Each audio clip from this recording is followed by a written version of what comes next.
Let's continue exploring the universe within art and how to turn your art into a Minecraft skin.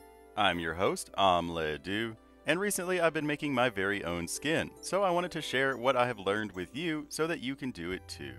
Now there are a ton of different websites that can help you make your skin, but personally I liked this mcskins.top because it allows you to make the 128 pixel high quality skins. Most of the other websites I looked at only had the option for the 64-bit, and you can't get quite as much detail on the 64-bit compared to the 128. But of course, all of them have the Steve and Alex layout, which is the thick arm versus the thin arm.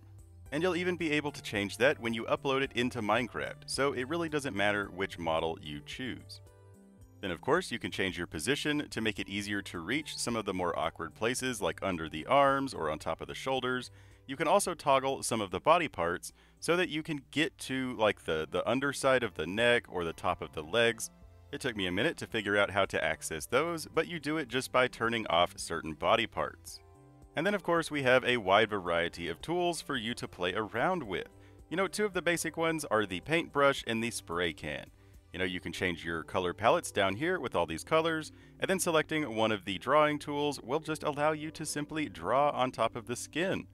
And it really is as easy as that. Now as for all of the different tools, I won't go into too much detail, just talk about some of the basic ones, but you can really go crazy. You can have a whole lot of fun playing around, learning all the different tools. Now one thing to note though is that up here in the upper right, you have the overlay. And this is like an art layer on top of the base layer. So in game, it will stick out just a little bit. So it's really nice for things like hair or accessories, because you will actually be able to see it kind of poking out from the character. So in this case, if we just make like a beard and some crazy hair, when we're in game, this will actually have sort of a texture. Without the overlay, the skin is completely flat. And of course, if you make a mistake, there are back buttons, so you can undo that mistake. But you could just go crazy. Try out all the different tools. Like the paintbrush tool will just give you a solid color, whereas the spray can tool will give you like a gradient of your selected color. It's really nice, especially for stuff like hair or grass or leaves, any sort of thing that doesn't need to be 100% solid. It'll give you a little bit of texture without you having to actually go in there and click on individual pixels just to change them a small degree. And of course, there's also an eraser tool, so if you go a little too crazy, you can erase the stuff that shouldn't be there. Now, one important thing to keep in mind is that if you have the overlay turned on, then you're drawing on the overlay. So whatever you draw on the overlay will stick out a little bit and add some texture. Now, it's not as noticeable in the program, but it is noticeable in game.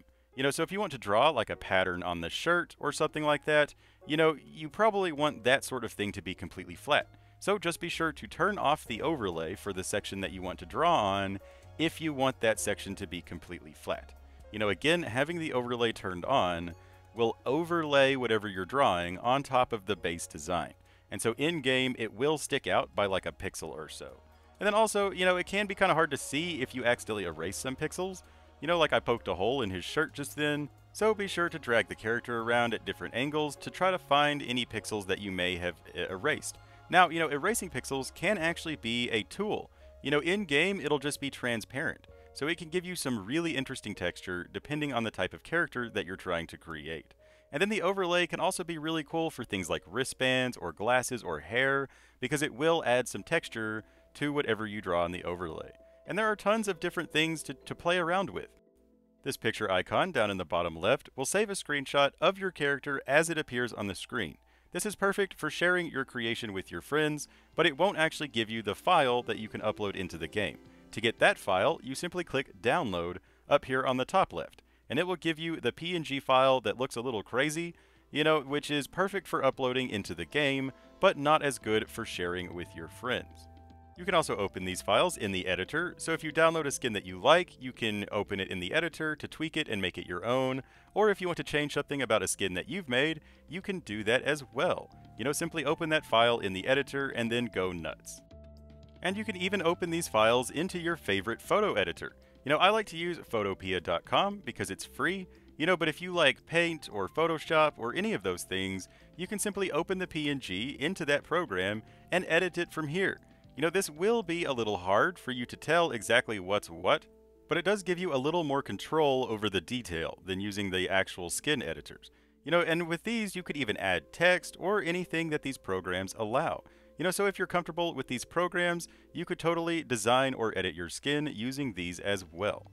And even if you're not super comfortable using these programs, it is nice to give you a little control over the detail. Now designing the entire skin would be very difficult knowing where things actually need to be, but if you have stuff like the X on this shirt, you can outline it much easier in this program than you can in the skin editor. And since you even have access to things like layers, you can really keep your art organized and get all sorts of different details and things like that. Now, when you go to save it, just make sure to save it as a PNG at the original resolution.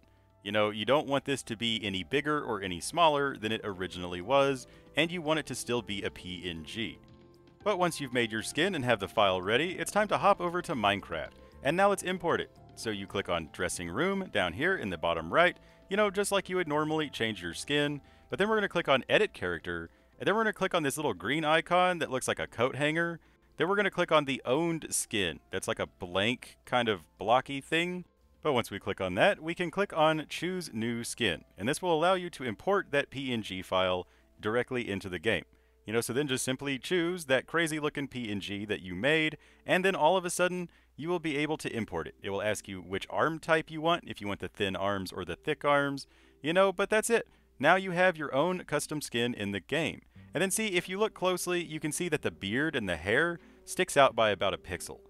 So just be aware of that when it comes to the overlay. It can give you really nice detail, but it can also be a little funky, if you don't use it intentionally.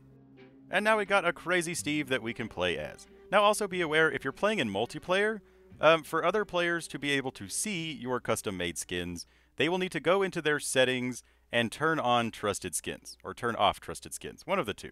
So if you look like Steve to them, and you don't look like crazy Steve, tell them to go into their settings and turn off trusted skins. It also seems to only allow you to have one custom skin at a time. If you wanted to change your custom skin, you would have to go back to this blank blocky guy, choose new skin, and then import a different PNG.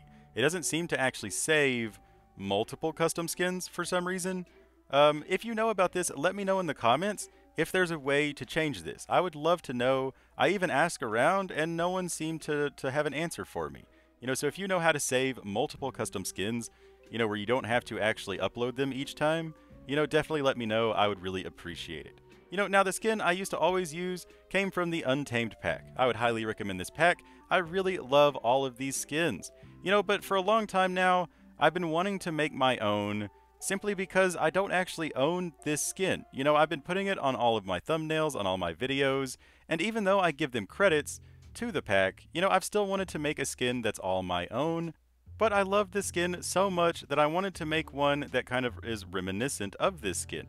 I really love the cute little pixel elephant on top of the dirt golem type thing. So that's what I've been trying to make. Let me know what you think about it down in the comments below. Do you think it's better? Do you think it's worse? I would love to hear what you think. But that's all we got for this video. I really hope you enjoyed it. If you did, don't forget to like, favorite, share, and subscribe. It really helps out the video, and it makes me super happy. Let me know if there's anything else that you would like to see, and I will do my best to get it done.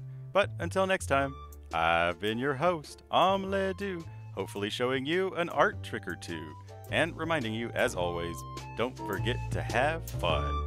Bye-bye.